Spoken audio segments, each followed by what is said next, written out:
Halo, selamat malam. Halo, selamat malam semuanya.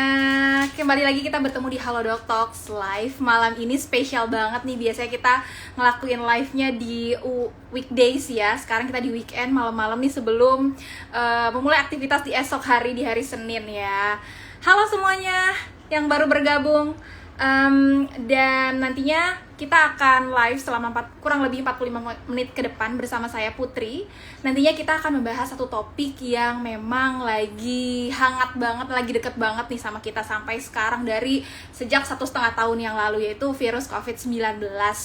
Nantinya kita akan membahas satu topik, ini aku pin ya, topik yang hari ini akan kita bahas malam ini bersama salah satu narasumber kita yang pastinya kalian udah pada tahu lah ya, dokter yang satu ini yaitu Dokter Jaka Pradipta. Nantinya akan aku undang, tapi sebelum aku undang nih, sambil aku nunggu mengundang Dokter Jaka, teman-teman di sini boleh yang udah gabung boleh komen. Oke, sebentar. Ini aku sambil ini ya guys, ya teman-teman ya. Sebentar.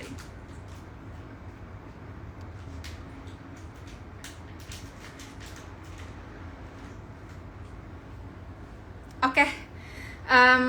Ini selagi aku ngundang teman-teman yang baru gabung boleh langsung komen gitu. Biasanya kalau hari Minggu kayak gini sebelum memulai aktivitas, mungkin besok, walaupun besok sebagian besar juga masih pada di rumah aja gitu. Biasanya kalau malam-malam kayak gini nih, malam di hari Minggu pada ngapain?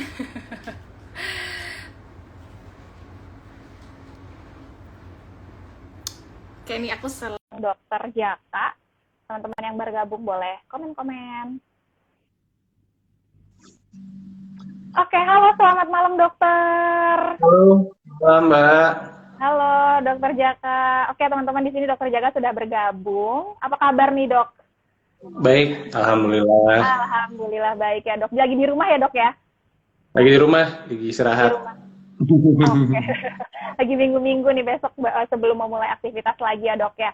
Oke teman-teman, Ya, sebelum memulai, pasti udah pada tahu lah ya Dokter Jaka ini udah sering banget bikin konten di Instagram, di Twitter gitu. Dan Dokter Jaka ini adalah salah satu seorang dokter spesialis paru yang aktivitas sehari-harinya praktek di beberapa rumah sakit di Jakarta ya dok ya. Seperti di ya, RS Maya pada Kuningan, RS Kanker Darmais, dan juga di RSDC Rumah Sakit Darurat COVID Wisma Atlet ya dok ya. ya betul, Boleh dok Mbak. diceritain dulu dok, kayak sebelum kita bahas ke topik utama kita, boleh dok kayak ceritain kayak gimana kegiatan praktek selama pandemi, apalagi sekarang tuh lagi PPKM dok, atau boleh juga ceritain bagaimana kondisi di Wisma Atlet dok. Ya, jadi ya kemarin kita sudah melewati fase yang luar biasa ya di 1 bulan kemarin ya. Pasti juga mungkin kita, saudara kita, teman-teman merasakan bagaimana susahnya mendapatkan rumah sakit. Bahkan menurut saya bor rumah sakit tuh lebih di atas dari 100% gitu ya. Karena yang harusnya mungkin cuma 10 bed, akhirnya dipaksakan jadi 15 bed hingga sampai 20 bed misalnya kayak gitu. Jadi dilebihkan gitu. Nah, jadi memang kita saat ini masih di fase yang cukup berat, jumlah pasien bertambah. Cuman memang dalam waktu kurang lebih 1 minggu ini, kalau menurut saya ya, ini opini pribadi ya, mungkin memang agak lebih turun ya, lebih agak turun dibandingkan yang kemarin. Tapi tetap yang sulit mencari HCU, ICU itu memang sangat susah. Mungkin IGD nggak sefull kemarin-kemarin ya, karena mungkin aktivitas kita selama 2 minggu sudah dibatasi, jadi penularan-penularan di luar rumah sudah mulai berkurang gitu. Jadi mudah-mudahan tren ini terus turun sampai akhirnya nanti PPKM dibuka juga nggak ada penambahan yang signifikan. Karena kalau kita lihat grafiknya tuh udah meledak gitu ya, udah boom, udah udah sampai melonjak tinggi. Nah, kita harapin kalau kita lihat dari negara-negara lain sih, kalau udah seperti ini sih harusnya dia makin lama makin turun. Ya Ya. mudah-mudahan kayak gitu. Oke dok, oke. Nah, jadi seperti itu ya teman-teman, seperti yang kita juga baca gitu di berita akhir-akhir 1 minggu 2 minggu terakhir, emang banyak banget berita yang agak kurang mengenakan gitu ya dok, soal COVID-19 ini gitu. Dan di Instagram Live kali ini, malam ini, kita khususnya akan membahas satu topik, yaitu dampak jangka panjang bagi kesehatan penyintas COVID-19. Nantinya kita juga akan buka sesi Q&A, jadi teman-teman yang pengen nanya gitu langsung aja komen di kolom komentar ini. Mulai dari sekarang juga nggak apa-apa, nanti akan kita pilih. Jadi teman-teman stay tune sampai akhir, siapa tahu pertanyaan dari teman-teman yang bisa dipilih untuk dijawab langsung sama Dokter Jaka gitu. Dan dari topik lagi nih, seperti yang kita tahu ya dok ya, kayak COVID-19 ini kan kalau tahun lalu beda banget ya kondisinya sama sekarang. Kayak 1,5 tahun yang lalu mungkin pembahasannya lebih kayak gimana caranya kita biar mencegah, biar memproteksi diri. Sedangkan sekarang udah lebih banyak orang yang dekat di kita yang udah kena gitu. Jadi pembahasannya udah bergerak gitu dok ke arah gimana cara memproteksi diri ketika sudah terkena gitu, sudah terinfeksi gitu. Apalagi virus COVID-19 ini yang diserangkan paru-paru ya dok, di mana itu salah satu organ vital buat manusia gitu. Jadi banyak orang yang juga belum tahu. Kita akan membahas seputar kayak apakah nanti kondisi paru-paru setelah sembuh, dinyatakan sembuh itu bisa kembali normal atau tidak dok, dan apa aja dampak jangka panjangnya. Oke, kita ke pertanyaan yang pertama nih dok. Nih, seperti yang tadi dokter udah sempat sedikit ceritain kondisi di rumah sakit, bagaimana keadaannya gitu. Bicara tentang penyintas COVID-19 setelah dinyatakan sembuh, apakah kondisi paru-paru seseorang yang sudah terkena virus ini tuh bisa seperti semula lagi dok gitu, kembali normal gitu? Bagaimana? Oke, jadi COVID-19 itu masuk lewat saluran pernafasan, sehingga memang kerusakan yang dominan yang dirasakan oleh pasien itu yang cukup jelas adalah organ pernafasan, khususnya paru gitu ya. Dari saluran nafas atas biasanya mulai pilek, batuk, nyeri tenggorokan gitu ya. Kemudian nanti lama-lama dia akan masuk ke bawah dan menyebabkan peradangan pada paru. Meskipun memang organ-organ lainnya juga bisa gitu, karena memang ada beberapa yang sampai akhirnya kerusakan ginjal, kerusakan liver dan lain-lain. Cuma memang mayoritas yang dirusak adalah paru. Nah, yang menjadi unik pada penyakit ini adalah di saat kita bergejala ringan pun, Mbak, artinya misalnya cuma batuk pilek, meriang, demam gitu ya, itu sebenarnya kalau kita CT scan itu di paru tuh udah ada flagnya, udah ada bercak-bercak virusnya gitu, peradangannya. Jadi makanya kenapa mungkin banyak rumah sakit yang menyarankan setiap pasien mau rawat inap, mau melakukan tindakan dan lain-lain itu minta CT scan. Meskipun swab PCR juga udah dikerjakan gitu, karena biasanya selain PCR dari CT scan tuh kelihatan bercak-bercak COVID gitu. Jadi kadang-kadang sebelum orang bergejala pun di CT scan udah ada tuh bercak-bercaknya. Nah itu yang memang jadi unik karena penyakit lain nggak ada yang kayak gini. Nah, hari demi hari bercak di parunya itu akan bisa bertambah, Mbak. Misalnya hari pertama masih cuman ya 1%, hari kedua mulai 5%, hari ketiga gitu. Sampai akhirnya biasa di peak seseorang itu mulai ada gangguan pernafasan itu setelah 1 minggu atau lebih dari 5 hari lah. Hari kelima, hari ketujuh itu biasa udah mulai rame di kanan kirinya. Nah, dan itu kadang menyebabkan orang mulai batuk dan menyebabkan orang saturasi mulai turun. Bagus, itu tidak akan terbentuk tuh si penambahan peradangannya itu. Mungkin keluar cuma 5%, 10%, habis itu imunitas kita bagus, udah bersih lagi, clean lagi kayak normal gitu. Tapi kalau imunitas kita nggak bagus, dia nambah sampai akhirnya seseorang menjadi tambah sesek. Makanya saya selalu menyarankan untuk pasien di 5 hari pertama itu benar-benar harus istirahat, harus tidur, harus banyak makan yang sehat-sehat untuk mencegah imunitasnya makin turun. Karena kalau imunitasnya makin turun, maka yang terjadi akan mulai bertambah peradangannya. Nah, kalau ditanya tadi dok, kalau udah sembuh gimana? Pasti masih ada kerusakan apa enggak? Kalau emang dia gejalanya ringan, cuman batuk pilek aja, cuman meriang, ya tentu aja parunya akan bersih, nggak ada sisa. Gitu. Kalaupun ada sedikit-sedikit kayak koreng-koreng, nanti lama-lama dalam waktu 2 minggu, 1 bulan dia akan bersih. Tapi kalau sampai kenanya sampai masuk ICU, sampai masuk ventilator, mungkin sampai perawatan lebih dari 1 bulan, itu akan menyebabkan jaringan parut atau fibrosis, atau nama kampungnya koreng gitu ya di paru. Kan paru itu organ yang lembut ya Mbak ya. Kayak kita pernah makan paru sapi gitu ya, nah sama kayak kulit kan dia lembut gitu. Kalau nanti dia ada luka, ada kerusakan, maka dia akan menjadi keras kan, menjadi memadat. Nah, yang saat waktu proses keras inilah yang kadang, atau koreng inilah yang kadang dia menjadi batuk pasien tuh. Jadi batuk-batuk terus gitu ya. Jadi naik tangga dikit batuk, jalan 100 meter batuk, ngomong aja batuk gitu. Karena dia di dalam itu prosesnya gatal gitu. Nah, nanti lama-lama dia akan membaik, membaik, membaik, membaik seiring dengan berjalannya waktu. Kurang lebih kalau sampai berat itu mungkin 1 bulan hingga 2 bulan lamanya, gitu. Nah, tapi kalau yang ringan ya dia akan cepat baik. Tapi kalau yang berat proses pemulihannya akan lama. Biasanya pasien-pasien saya minta untuk fisioterapi, latihan jalan pelan-pelan dulu ya, latihan pakai baju, beraktivitas karena ngos-ngosan biasanya. Ke kamar Ya, mandi ngos-ngosan gitu ya, nafasnya nggak enak. Jadi khususnya pasien-pasien yang lama di rumah sakit, saya selalu minta untuk berlatih agar lama-lama pasiennya bisa kembali beraktivitas normal lagi. Gitu. oke dok. Berarti tetap ada kemungkinan untuk bisa kembali normal ya dok ya, kalau sudah Ya, terinfeksi gitu. Tergantung bagaimana gejala yang dialami selama waktu masa infeksi itu berlangsung di tubuhnya gitu ya dok ya. betul, betul. Oke. Aha. Oke, yang selanjutnya nih dok, ada nggak sih dok kayak dampak jangka panjangnya ke paru-paru kita bagi si penyintas Hmm, COVID-19 nih? Oke, mungkin nggak dirasain sekarang. Apakah ada nanti mungkin hmm. 6 bulan lagi, 1 tahun, dan beberapa tahun kemudian gitu dok? Oke, sebenarnya jarang yang selama kena COVID, habis itu bagus, habis itu next 1 month, habis itu baru ada masalah. Biasanya sih jarang ya. Artinya harusnya malah peaknya itu masalah itu setelah pas kena dan lama-lama akan turun dan recover pelan-pelan hingga 1 bulan hingga 2 bulan lamanya. Nah, cuman memang yang agak berbeda, ini penyakit virus. Jadi kita sebutnya post viral infection. Bronchitis gitu ya. Jadi ada keadaan saluran nafas kita itu menjadi lebih sensitif apabila setelah terinfeksi virus. Bukan hanya COVID, virus lain, influenza, biasanya gitu tuh. Ini kalau kita 5 tahun belakangan kita tarik gitu ya. Mungkin ada bapak ibu yang radang tenggorokan, nyeri, habis itu batuk nggak berhenti-berhenti sampai sebulan gitu. Di ronsen semua bagus gitu. Nah, ternyata memang ada penyakit-penyakit virus yang setelah sembuh dia membuat saluran nafasnya menjadi sensitif. Nah, COVID juga kayak gitu. Jadi pas lagi di ronsen bagus-bagus aja. Terus pas lagi kena juga saya nggak sampai pakai oksigen dok, saya di rumah aja isoman. Tapi kok batuk saya hebat banget ya. Saya mandi kena air dingin tuh batuk.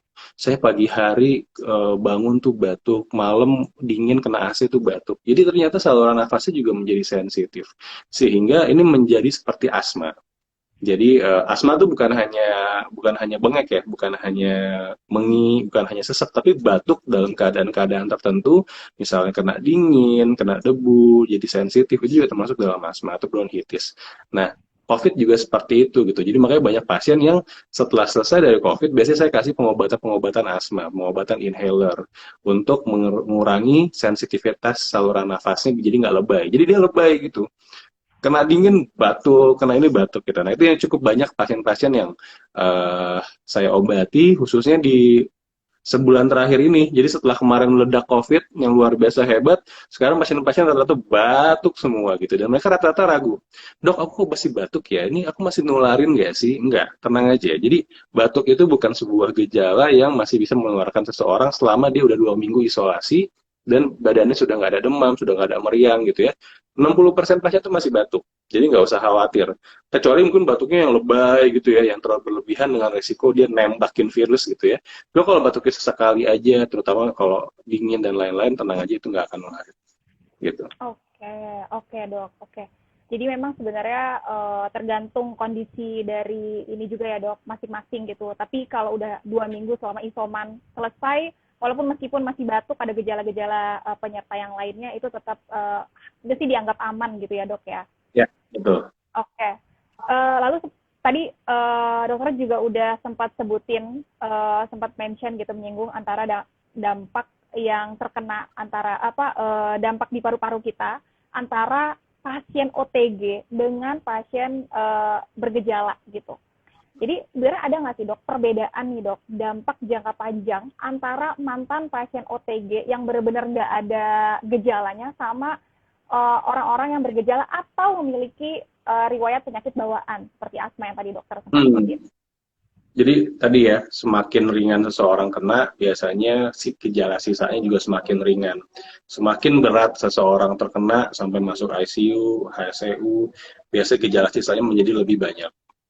Nah, kalau tadi ditanya mengenai penyakit bawaan atau penyakit komorbid ya, memang yang unik pada COVID ini adalah seseorang yang punya penyakit komorbid, khususnya diabetes dan obesitas, itu umumnya kalau kita CT scan atau ronsen pasti ada bercaknya, gitu.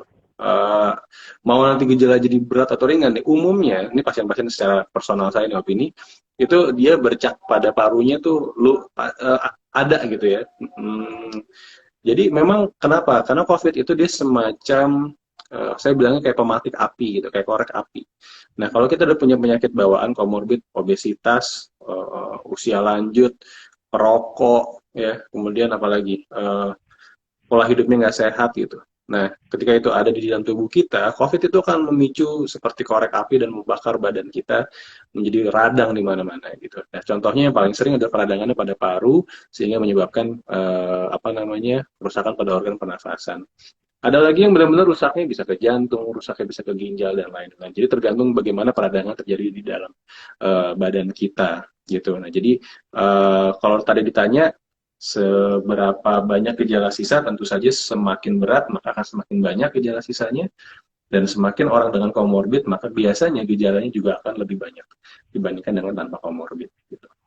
Oke dok, berarti memang itu seperti yang dokter tadi bilang, itu bisa jadi trigger ya dok untuk ke penyakit-penyakit yang lain gitu, jadi penyakit bawaan gitu. I see. Oke dok. Yang selanjutnya nih dok, apa sih dok langkah yang tepat untuk bisa kita lakukan gitu sebagai usaha gitu untuk menjaga kesehatan paru-paru kita yang udah terkena COVID-19 sebagai penyintas gitu yang sudah dinyatakan sembuh gitu.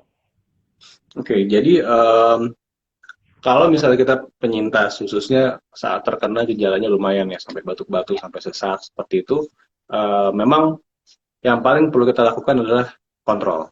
Ya, khususnya sih kalau saya kontrol darah ya.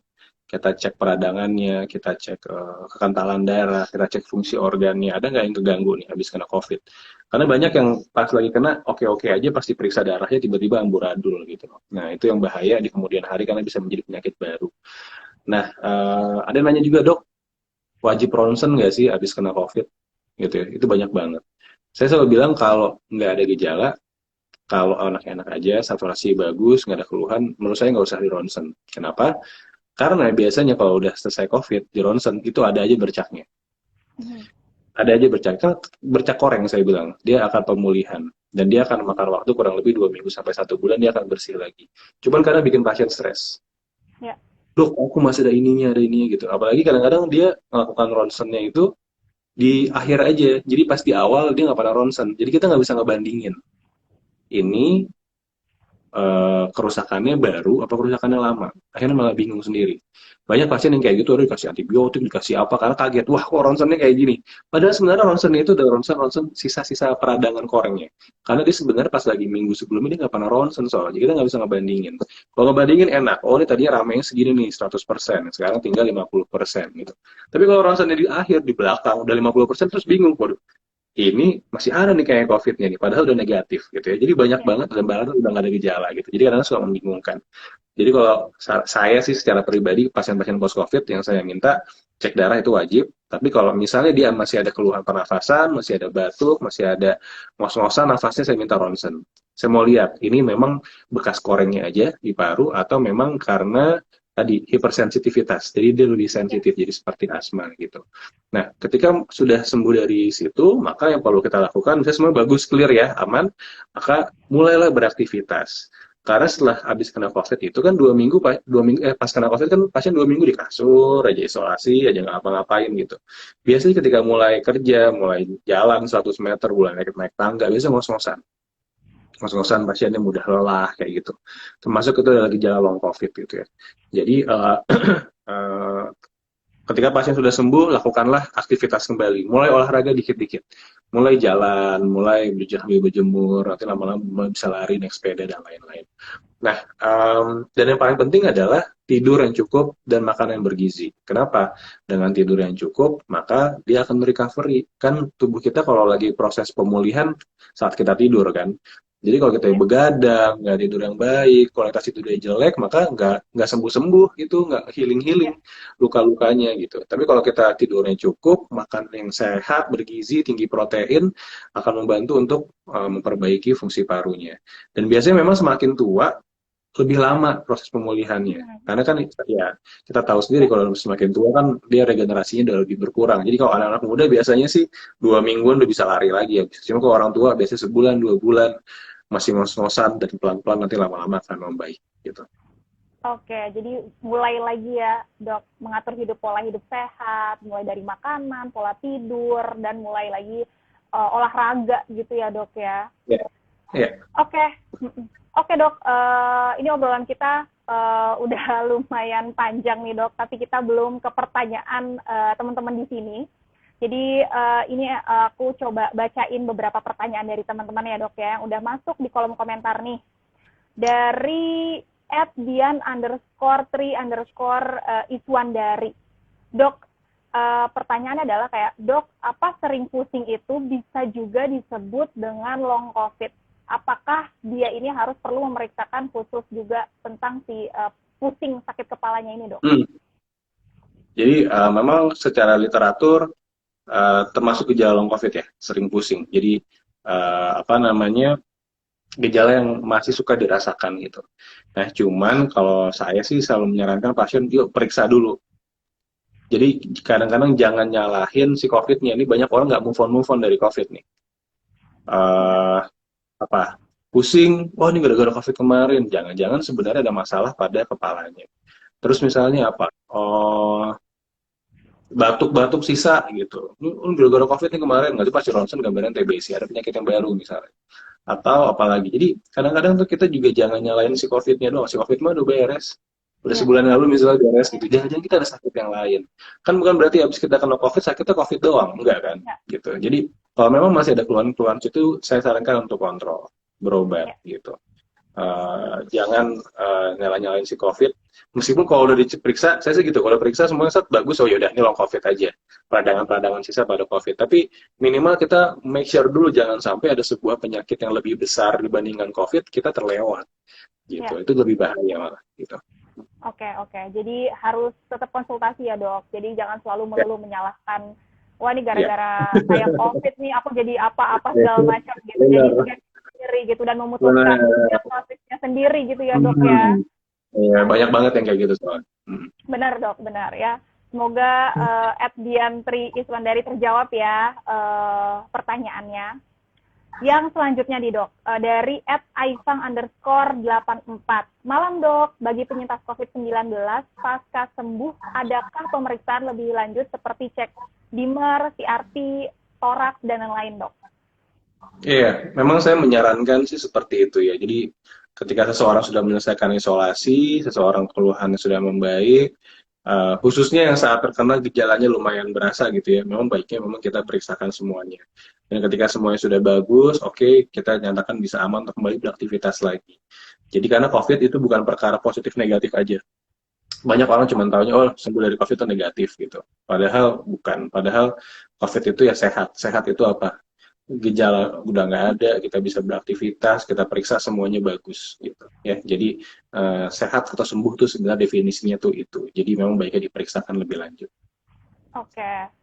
Oke dok, berarti ini buat teman-teman semua yang mungkin mau make sure gitu, apakah saya sudah benar-benar kembali normal atau kayak gimana, itu benar-benar harus bisa konsultasiin ke dokter terkait ya dok ya, untuk bisa memutuskan gitu.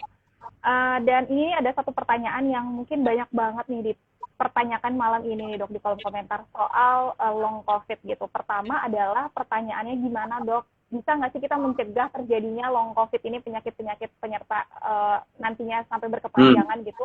Dan sama ada seberapa sering sih dok bagi penyintas COVID itu akan terkena penyakit long COVID ini dok?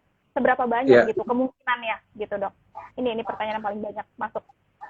Ya, jadi long COVID itu secara definisi adalah gejala sisa yang masih dapat terus dirasakan pasien hingga beberapa bulan ke depan. Dulu bilangnya 2-3 bulan, lama-lama sekarang bisa sampai 6 bulan, bahkan 9 bulan dirasakan. Awalnya ini dianggapnya sebagai masalah psikis, Tapi ternyata makin ke sini kita temukan bukan hanya psikis saja, memang secara fisik itu ada masalah. Nah, gejala-gejala itu dari yang umumnya dirasakan adalah mudah lelah dan ngos-ngosan. Jadi kalau mulai aktivitas kerja tuh kayak masih belum fit, masih keringat dingin gitu. Banyak juga yang masih suka meriang-meriang, tapi kalau diukur suhunya itu normal. Kena dingin, kedinginan, kena panas tuh keringetan badannya gitu. Itu biasa saraf-saraf tepinya yang memang masih ada peradangan. Atau apa anosmia, ini banyak juga nih pasien-pasien ngerasa, oh anosmia, panik tuh, dok nih saya belum balik nih hidung nih, cuman saya udah 3 minggu, udah masih nularin nggak sih? Enggak, itu gejala sisa, karena hidungnya error aja, gara-gara si virus kena radang, sarafnya error, belum balik gitu, jadi harus diterapi. Jadi bukan tentu masih nularin gitu. Sama kalau radangnya di saluran pernafasan ya, jadi masih suka batuk-batuk, dan itu hanya gejala sisa saja dan tidak menularkan. Ada yang rambutnya rontok, ada yang susah tidur, baru bisa tidur jam 2 jam 3 gitu. Jadi memang nih penyakit bermacam-macam. Kalau ditanya apa faktor risikonya, biasanya memang semakin banyak usia, semakin lanjut, dan semakin banyak komorbid sebelumnya, maka biasanya gejala long COVID ini semakin banyak gitu, sisa-sisanya, dan semakin berat kenanya juga semakin banyak sisanya, terutama gangguan pernafasan. Uh, tapi dari semua itu ya obatnya kita kembalikan lagi ke permasalahannya. Misalnya gini, kalau keluhannya badan masih pegel-pegel, obatnya pijat. Karena pasien saya suka pada ketawa tuh saya bilang, dok saya masih pegel, udah pijat belum? Pijat gitu. Ya iya kan pegel-pegel obatnya pijat. Emang mau antivirus kan bukan antivirus obatnya gitu. Atau apa akupuntur yang kayak gitu ya. Terus susah tidur ya obatnya obat tidur misalnya nanti dibantu dengan obat tidur. Jadi semuanya akan kembali lagi ke keluhan-keluhan kita. Kalau rambut rontok, pergi ke dokter kulit. Kita obati dengan pengobatan vitamin dan lain-lain untuk memperkuat rambut kita gitu. Jadi move on lah dari si COVID-nya. Obatilah sesuai dengan gejalanya. Jadi jangan melulu mikirin antivirus lagi, apa lagi gitu ya. Dan kadang-kadang kontrolnya ke saya lagi gitu. Saya bilang, ini masalah udah bukan saya lagi nih, masalah ada masalah dokter yang lain ya. Jadi saya konsulin ya sama dokter yang lain gitu. Jadi COVID itu udah beres, ketika ada masalah sisa, berobatlah ke dokter-dokter tersebut yang lain gitu. Oke dok. Nah terkait dengan gejala penyakit long COVID gitu ya, gejala long COVID yang paling sering dan banyak itu juga tentang anosmia tadi yang sempat dokter mention gitu ya. Nah dok, kalau misalnya orang yang ternyata ada nih udah sampai 3 bulan dia penciumannya nggak balik gitu. Nah kalau soal kayak gitu dok, apakah itu akan bisa jadi permanen dok? Atau seperti apa dok? Itu kan ada ketakutan itu ya dok, kayak kok kayak udah 3 bulan nggak balik-balik nih, ada apa sama ibu saya gitu. Makanya kalau saya sih ya selalu menyatakan ke pasien kalau memang belum sampai sebulan tuh baiknya diobati gitu. Baiknya karena memang kalau udah lebih lama sampai lebih dari 2 bulan biasanya agak lebih lama lagi baliknya gitu. Jadi mungkin ketahan di 90%, 80%. Cuman ini masih hipotesis ya pengalaman pasien saya.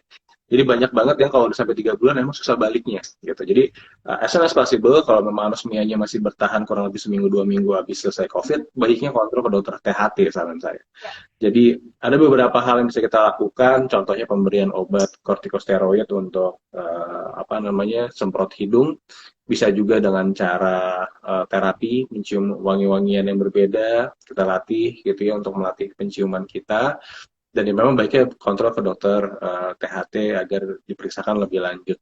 Karena tadi setuju kalau lebih lama biasanya malah agak susah tuh baliknya. Ya. Secara pengalaman ya, kalau saya kayak gitu. Ya.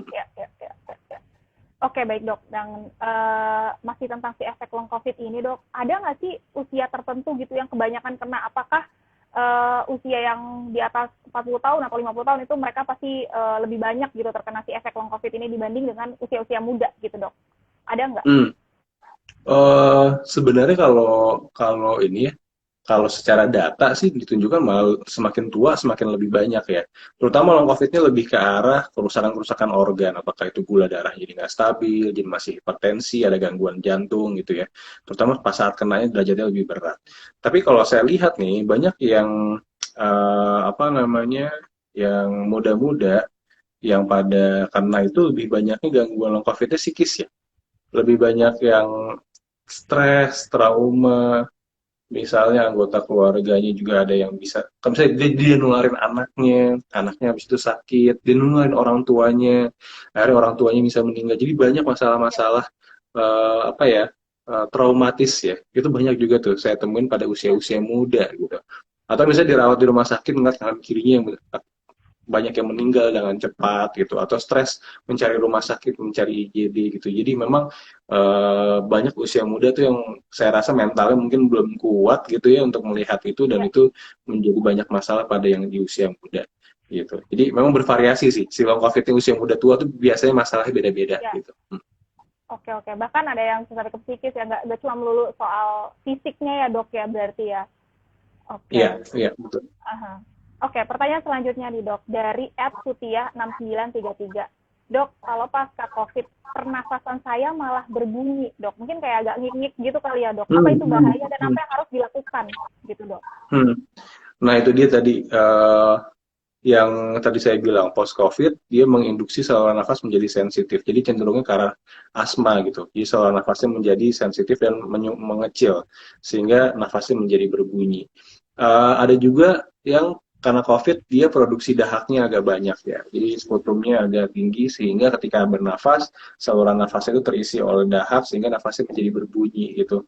Itu bisa juga. Jadi memang baiknya apabila ada pasien seperti itu kontrol ke dokter paru untuk Ya, kita evaluasi lebih lanjut. oke. Nah, ini masih soal seputar pertanyaan ngomongin bercak di paru-paru nih, dok. Hmm. Dari @yeni_qt. Dok, apakah bercak COVID-19 di paru-paru itu berbeda dengan bercak pada penyakit paru lainnya? Hmm. Gitu, dok. Ya, Ada nggak perbedaannya, ya. dok? Ya, memang bedanya dia lebih cepat healing ya. Jadi kalau kita bicara TBC ini, TBC itu proses kerusakannya terjadi kronik, artinya dia bertahun berbulan-bulan hingga bertahun-tahun. Dan ketika sembuh, biasanya dia juga lebih kerusakannya menetap. Jadi mereka kita sebutnya bekas TBC gitu atau fibrosis. Jadi sampai usia lanjut pun sampai usia tua biasanya kerusakannya tuh permanen. Sedangkan COVID dia kerusakannya akut dan biasanya recovery-nya juga bisanya lebih cepat ya. Artinya dalam hitungan minggu bahkan bulanan dia sudah bisa membaik. Penelitian-penelitian yang ada bisa sampai 6 bulan dalam gejala yang sangat berat. Dan beberapa kali pasien saya juga gitu tuh, udah pulang dari ICU, dilawat sebulan di ICU, terus kita CT scan ulang, saya bilang, Pak, ini kayaknya nggak balik nih ya, ini ada bagian yang ini sih kayaknya bisa sembuh, cuman yang ini nih kayaknya udah nebel, ini udah susah, jadi akan permanen, saya bilang kayak gitu ya gini. Nggak taunya 2 bulan lagi kontrol udah bersih semua, udah bisa lari, bisa pakai running shoes gitu. Jadi kadang-kadang saya juga karena ini masih penyakit baru ya, artinya hipotesis-hipotesis kita awal yang kita bilang bahwa oh ini kayaknya nggak akan balik nih, akan seperti ini. Pasiennya bawa oksigen kemana-mana, nentengin oksigen. 2 bulan berikutnya udah lepas oksigen, saturasi udah di atas 96% dan sudah bisa lari lagi. Dan ternyata makin kesini saya makin banyak yang menemukan seperti itu. Jadi kita cukup optimis lah pada pasien-pasien yang memang kena dalam derajat sedang atau berat pun sebenarnya pemulihan itu bisa terbentuk asal tadi tidurnya oke, makannya oke, stop merokok gitu ya, dan menjaga pola hidup sehat kita. Oke, oke. Jadi benar-benar apa namanya bisa dikonsultasikan juga ya kalau misalnya ternyata masih ada bercak-bercak di paru-parunya setelah Ya, mungkin sembuh COVID 2 bulan, 3 bulan gitu. Jadi harus ya, dikonsultasikan dan bisa menjaga pola kesehatan juga buat apa hidup ya, gitu.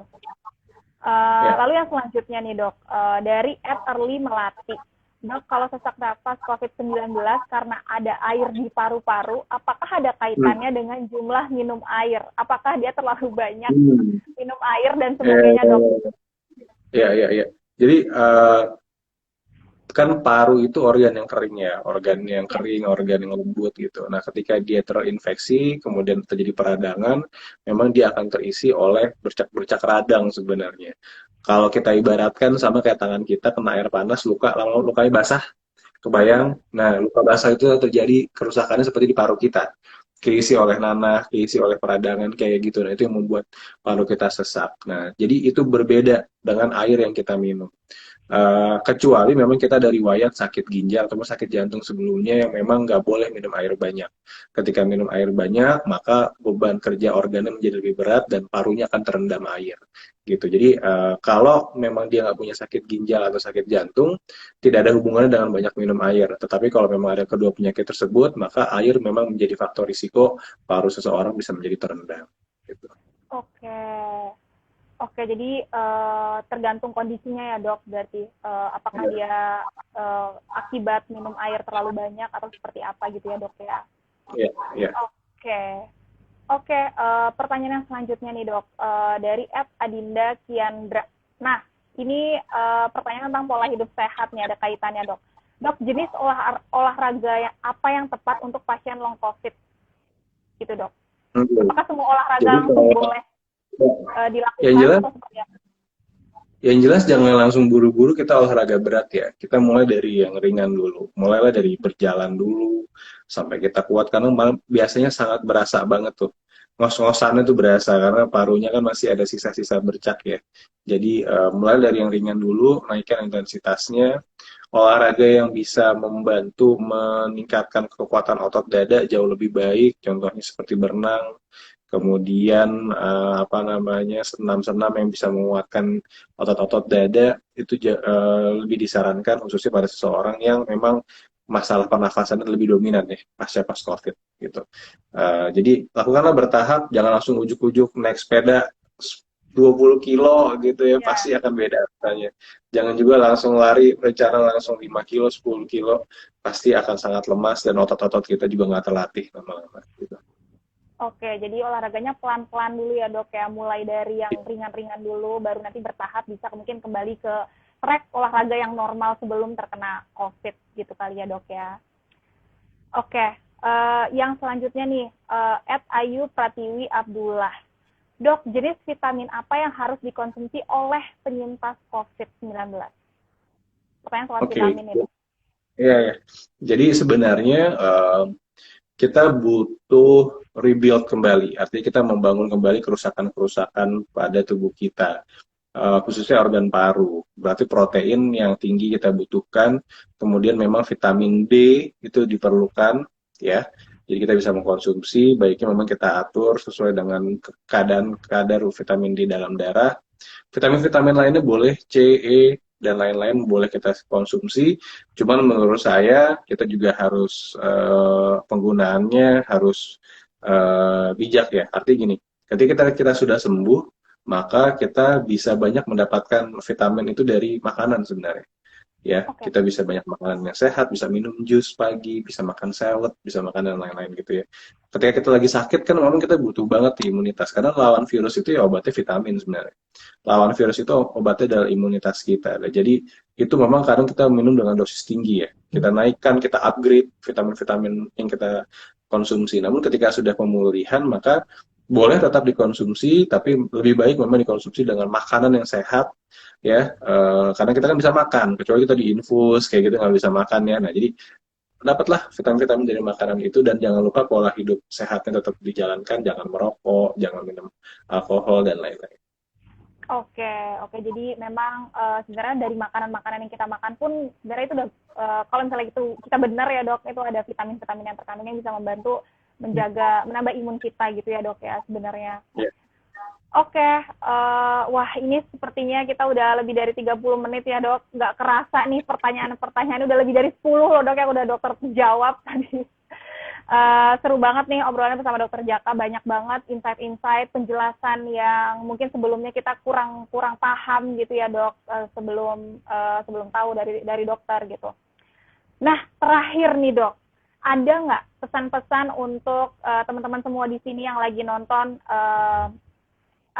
tentang kesehatan atau tentang sebagai orang yang sudah terkena sebagai penyintas COVID lah dok, ada nggak pesan-pesannya dok? Ya, jadi buat Bapak Ibu semua yang telah sembuh dari COVID-19, saya sarankan untuk tetap menjalankan protokol kesehatan. Kenapa? Karena resiko terpapar tentu saja ada selama kita lepas masker, selama kita berkerumun, maka virus akan masuk. Meskipun secara teori sudah ada antibodi ya yang telah menjaga di dalam tubuh kita, tapi kita nggak ada yang tahu nih seberapa banyak virus yang masuk, seberapa lemah imunitas kita, seberapa jenis virus apa yang masuk, jangan-jangan varian yang baru lagi yang masuk gitu. Jadi tetap jalankanlah protokol sampai nanti 70% populasi tervaksinasi dan kita bisa menyelesaikan pandemi ini.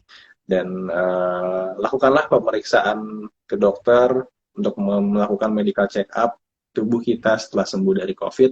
Jangan sampai ada yang terlewat, karena sejatinya COVID itu bukan hanya positif negatif aja, yaitu Ya. itu hanya bangkai virus di hidung yang menjadi negatif. Maksudnya partikel yang di hidung, tapi kita nggak ada yang tahu darah kita gimana, fungsi liver kita gimana, fungsi ginjal kita gimana. Karena virus ini memang bukan hanya menyerang saluran pernafasan, tapi juga organ-organ lainnya. Sehingga periksakanlah, dan ketika masih ada masalah, maka berobatlah ke dokter yang dirasa kompeten dalam menangani masalah tersebut. Mungkin seperti itu. Oke, baik. Terima kasih banyak Dok sudah bergabung dan membagi informasinya cukup bermanfaat malam ini. Terima kasih Dok atas waktunya udah ngobrol-ngobrol di Instagram Live kali ini bersama Halodoc. Semoga kita bisa ketemu lagi di lain kesempatan ya Dok. Terima kasih Dok. Sehat selalu Dok. Amin. Dan untuk teman-teman semua di sini, makasih yang udah bertanya, makasih yang udah bergabung sampai akhir. Semoga teman-teman semua selalu diberikan kesehatan. Dan kalau kamu masih pengen bertanya soal tentang kesehatan ataupun tentang COVID-19, atau tadi ada pertanyaan yang belum terjawab, kami mohon maaf karena keterbatasan waktu, tapi jangan khawatir, semua teman-teman di sini bisa langsung chat dokter di Halodoc gitu. Jadi langsung chat ke dokter yang terpercaya di Halodoc. Jadi kamu tinggal download aplikasi Halodoc dan kamu bisa chat dokter dari rumah supaya tetap aman. Keadaan lagi pandemi kayak gini, nggak usah kemana-mana, jadi langsung chat dokter di Halodoc, tenang aja karena ada Halodoc gitu. Oke, sampai di sini dulu Instagram Live kita kali ini. Dan jangan lupa untuk tetap jaga kesehatan, tadi jaga pola hidup sehat, stay safe, stay at home juga semuanya, dan jangan lupa untuk patuhi protokol kesehatan sehari-hari. Sampai jumpa di Instagram Live berikutnya. Thank you dokter, thank you semua teman-teman. Selamat malam. Selamat malam.